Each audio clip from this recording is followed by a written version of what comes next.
The story is about a 27-year-old cold case out of St. Paul, Minnesota.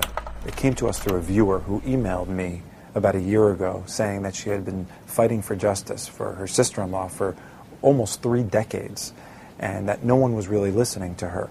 After I received this initial email, what I saw is that the feelings, even after 27 years of fighting for justice, the family was still very, very raw about what had happened. They felt that justice was not served, and they were fighting to be heard.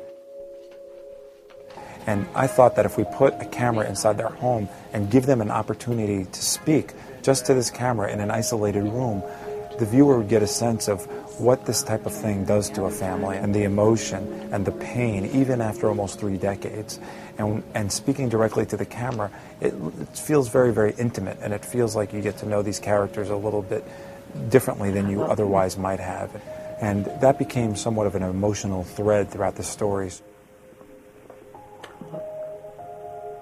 Similarly, when we followed the detective using a handheld camera, that too felt very intimate, and it felt like you were inside the investigation. So you were seeing and hearing from these witnesses as the detective was meeting them for the first time. You're seeing things unfold in front of the camera as opposed to someone sitting doing an interview like I am right now.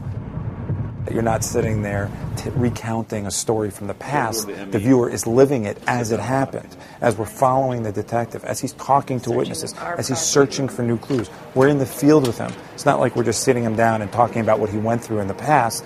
You're there in the moment, in real time. And that immediacy is a much different experience, I think, in watching a story.